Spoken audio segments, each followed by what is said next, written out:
Welcome to On the Go with AAUW. In today's show, we take a look at projects that reflect upon personal achievements and family stories. Our focus will be on the family stories and our guests today who have participated. Joining me is Sushmita Mazumdar and another special guest who will come a little later. Welcome, Sush. Hi. Let's start by telling our viewers about Living Legends. What is Living Legends?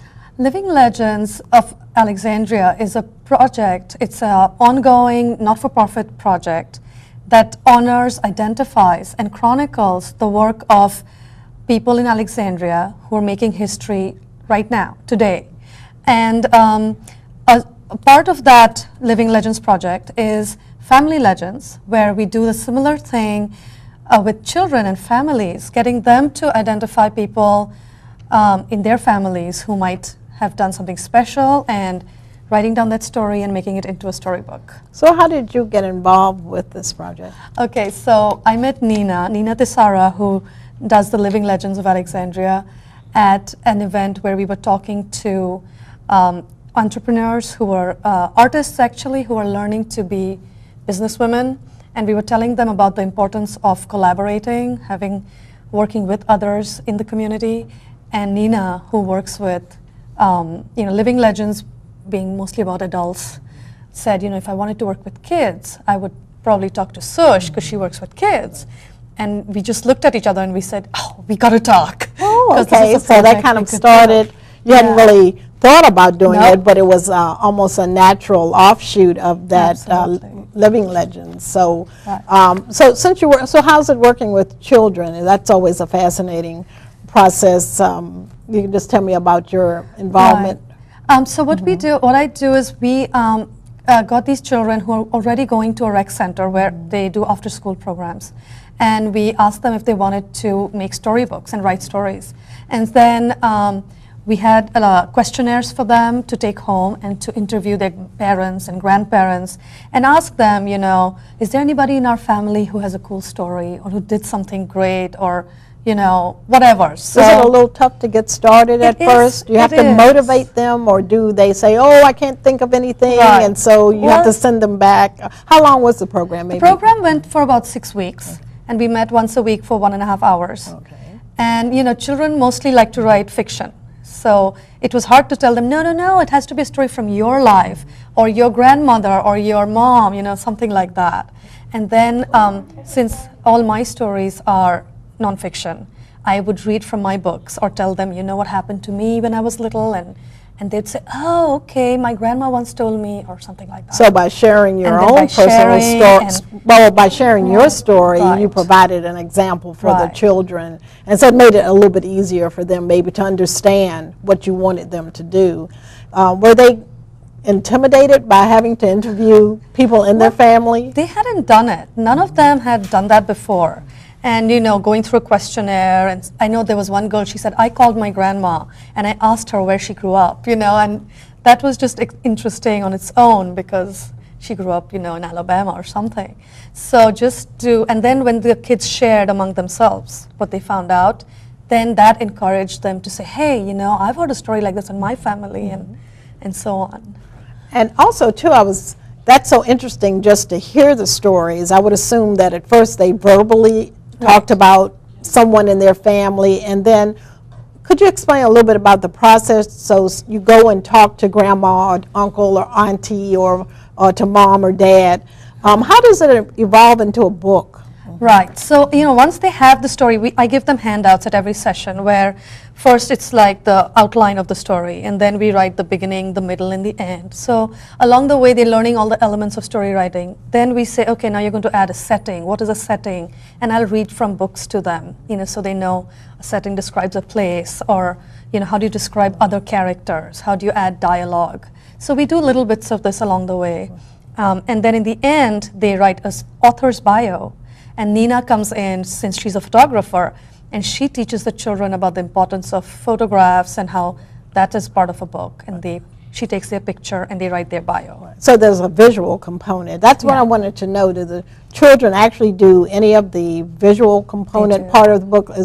Do they create their covers or more or less assemble a book without it being, perfectly done, but it's their work, and you give suggestions. How could you explain that a little bit? So that is, children tell a lot of stories through art. So they're happiest making pictures. It's getting them to handwrite the book that's hard.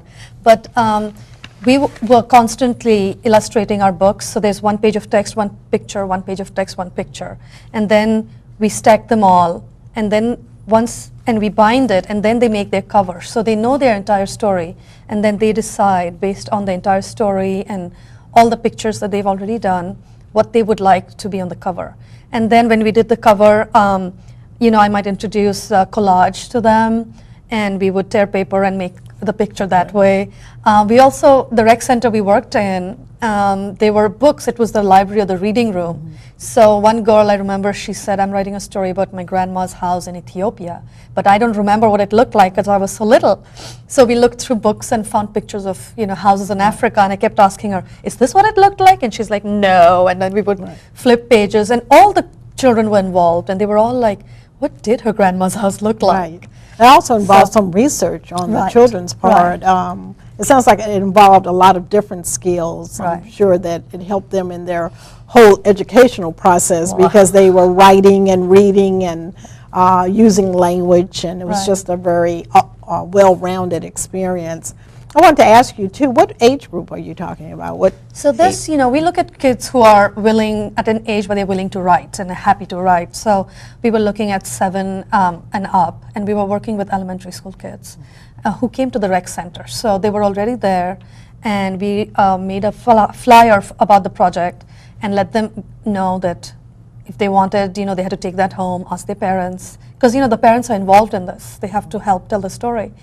So we got them to sign off. So they gave permission to be involved. To be involved and to tell the story and to let us, look at the book and read it. I was wondering about the reactions of the children when you said, we're going to make a book. Were they really excited, or they a little bit standoffish? They are familiar with making books. Like they do that in school, but this one was very handmade and very completely done by them. So it's not like they're typing something up and it's going off and coming back as a book. They're writing it by hand, they're binding it, they're actually doing the coloring, and so they were very excited. Very hands-on. We're going to make it ourselves. Sounds like a lot of fun. Well, I think it was fun. Women in the same place, same time. It was more or less a time they knew that time was set aside to work on this particular project. Did you find that there might have been some difficulty in doing some of these stories because, unfortunately, maybe some of the family stories have had, children have had some challenges within the family, children that perhaps come from areas where there's war or conflict. Did you find that sometimes their stories were difficult to tell? Sometimes the stories, sometimes children didn't know a lot about their grandparents and where they're from or where their parents came from. So I did notice that, and when it came to that, it was okay for them to write a story about themselves when they were little.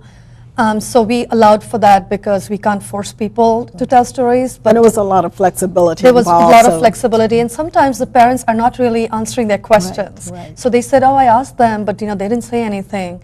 On the other hand, I also found children who wanted to tell stories that might be a little uncomfortable to hear or to read, and so the other kids would tell them, oh, no way that happened, and she's like, yeah, you want to ask my mom? She's sitting outside. So, sometimes they're really a little backup. Yeah, a little backup support. Right. Yeah. And so I guess that all ties into the creativity that you saw with the children, that somebody was maybe a little bit more vocal as far as they're a little bit more aggressive in their interviewing. Maybe there were some that wanted to focus more on the actual book making process. So I was just wondering, did you notice that all the children just kind of showed their creativity in different ways?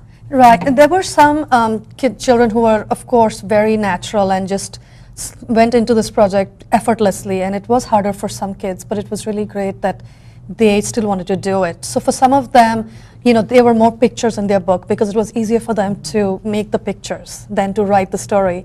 But in their pictures, I would ask them, so what is that? And is that a painting on the wall? Who made that painting? And she'd say, oh, I went to my mom's house in Colombia, and there was all these paintings on the wall, and they were done by my mom.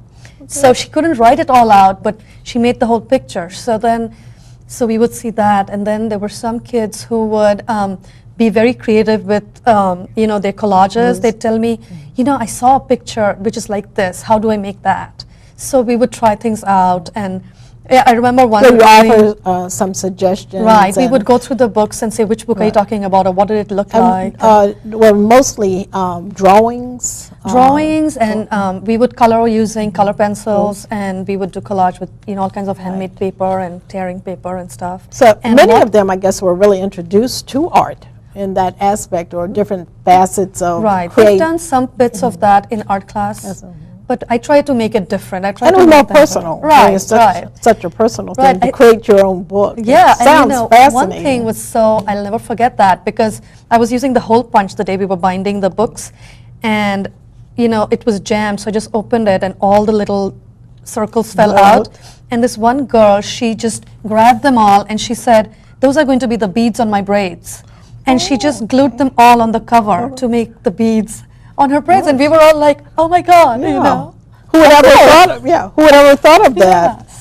And so, do they get to bring in photos, or if they can? But that's not our requirement. No, we do ask them if they want to bring things in, and we, in the rec center they have a photocopier, so they would photocopy the pictures and have them in. Yeah. And could you tell us if this project is still ongoing, or did the students that participated in that, have they moved on to other things, or you've moved on to other activities or projects?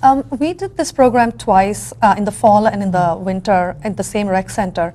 So there was one student who came back for the second time just to hang out, but they were different children, and So you start again with a new group then. Yeah, so it's a new group.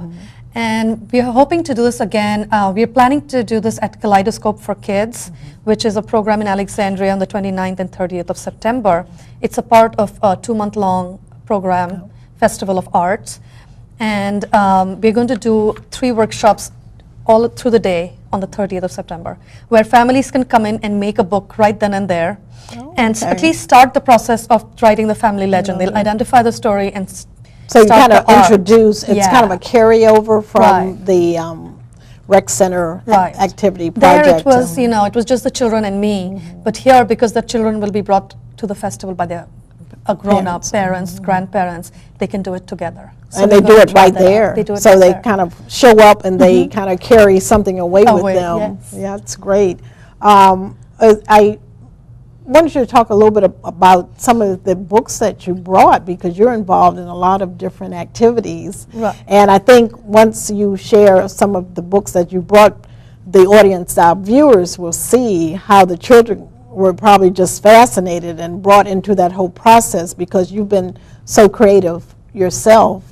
Are you participating in events at the Smithsonian? Also, I believe they had a recent event. Right. I do a lot of Heritage Month events for the Smithsonian. When they have these Family Day events that go on all day, I've designed these family storybook activities where the families can sit together and make a book out of a sheet of paper. So they get to know that it's really simple to make a book, and they write a story in it that's based on a theme of the event. For example, this book, which I call The Curious Inside-Outside Story of Bob, by Bob and Bob, is a crazy little book which looks very simple on the outside, but it's totally crazy inside. And the idea is that, on the outside we all look like whatever we look like, but inside we might have all kinds of fun things going on. And this is a story which I did for the Smithsonian's Asian Heritage Month Family Day program in May this year. Where you make a book, and this spine. Could you just read that title for us, because I think it's so interesting, that right across the banner. Right, there. it's The Curious Inside-Outside Story of Bob. And this book do is you really. come up with those titles yourself? I do. So I write the story, and I design the book, and I bind it, and I glue it all myself. And the fun thing about this is when you fold the spine over like this, it becomes a star. And the idea is that inside all of us, we are a star. And so you write your story in here. And I taught the families how to make these books on that day, and then I also read this one. I think what's so interesting about your books and just hearing you having us have this discussion is that typically I think about a book, being bound, it's hardback, the paper in between. But for you, I mean, a book is really, you use your imagination to the fullest, and it's much more than that. You produce products of your own imagination. Right. So have you always done this, or you just started it? Maybe you could give us a little bit about your background. Okay. I did go to art school in India. I studied applied art, and then for 20 years, I worked in advertising as an art director. So the easy part of doing this for me was to do the page layout and design the book. But when my kids were little, I decided that it was time to tell them stories about India and the rest of the world. And I thought the easiest way was to tell them stories about myself, because they already know me. And those stories are easy for me to write, because I know what happened, I know who the characters are. Right. Not very imaginative. But because you bring your art into that, your art background. And because I was making it for my kids, and because I don't draw very well, I thought, let's make the book be different. If we're making it ourselves, it can be anything. So that's how I started this. And maybe you can show one more. Yeah, this one, my stories, I encourage multiculturalism and, asking questions. So who sits on Dadu's wall? When I show the kids this book, they're like, what's Dadu?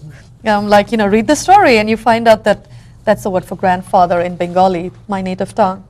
And here is a book in which there's a story, and it says, what do you think happens next? And the kids on the back can draw the rest of the story and write the rest of it. I thought that was so great, because not only do you get a great story, but you get to use your own imagination and finish it. And it's just amazing.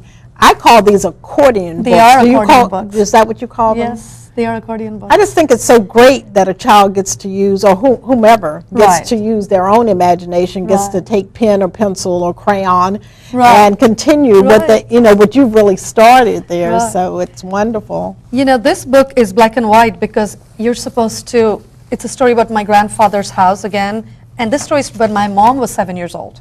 And you color it in as you remember your grandfather's house. So again, it's similar. You're not writing the story, but you're adding colors according to your favorite flowers and things like that. So is this where your graphic design background comes in? Because this is just so interesting. I mean, there's so much of your senses that you use when I'm looking and reading your books. It's not just I'm reading the book from page to page, but I'm opening it up and I'm looking through it and I'm doing all kinds of things with it. It's very hands-on. Right. Are you ready to see the coolest thing about this? Okay. It's made out of one sheet of paper.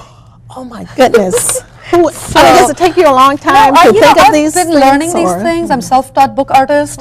And so I've been watching a lot of videos, taking classes, and then I combine the formats with my stories. Very, very good. I mean, we could go on and on. Also, too, I noticed one of your books, you use a lot of texture. I think this one over here, too, you use different pieces of paper. And what's really nice about it is that your books don't have, like, in a particular order or anything. You just use with the, different textures, and you use pieces, and nothing has to be exactly perfect.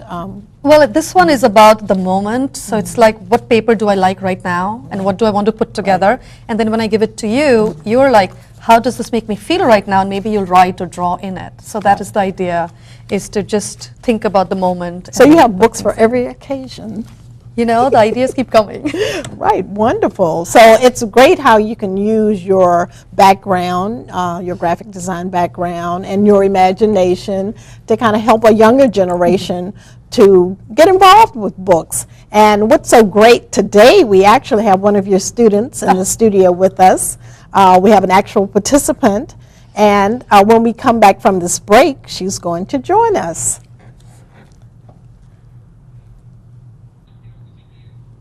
We have a student participant in the Family Legends Project who's with us today. I'd like to welcome Alexis. Alexis, hello. I'm so glad you could join us. I'm glad I could be here too.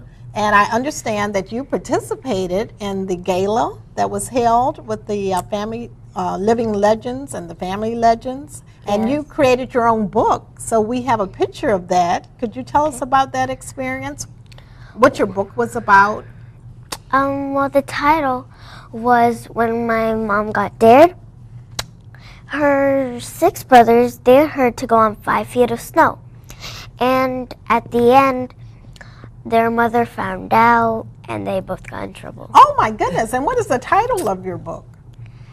When my mom got dared. Oh, when my mom got dared. Yeah. So she took them up on the dare. Yeah, And her brothers did they get in trouble or just your mom? all. They all got in trouble. Yes. That was kind of like maybe a lesson for you? Yeah. Not to take a dare? No, not really? No. Yeah, sort of. So was it fun making the book? Yes. How often did you go? Was it every week? You went like every Yeah. week you got Yeah. to do? How long did it take you? Where did you get your ideas? Did you come up with it like the day you went in? You say, oh, I have an idea, or did you have to think about it for a while? Well, I had to think about it for 5 minutes. Oh, just 5 minutes. Well, you had lots of time to work on your book, so you knew what you wanted to write about. Yeah. And then did you draw any of the pictures, or did the Yes. pictures, you did that week by week? Well, actually, I only drew 1 picture. And you were shown how to put the book together? Did Yes. you put the book together yourself? Yeah. That's wonderful. And would you like to tell us about the cover of your book? How did you make the cover? Do you remember what you did on the cover? Because it was, you wanted to make it the snow. How did you make the snow? With kind of clear white pieces of paper, and I put them all over. I remember that because we were scared that there were little bits were going to fall off. And then you drew your mom and you made some hearts, right? And how old was your mom when this happened? About 9. Ah, that's awesome. And how old are you? 8. 8. Oh, okay. So that's something that could have happened to you, right? Yes. She was about your age, Yeah. so you could really identify with that. Yes. What was it like? I believe you have shown your book to a group. Yes. How did you feel standing in front of the group and sharing your book? Well, I didn't feel scared. I felt normal. You felt normal, Yes. and you felt maybe proud?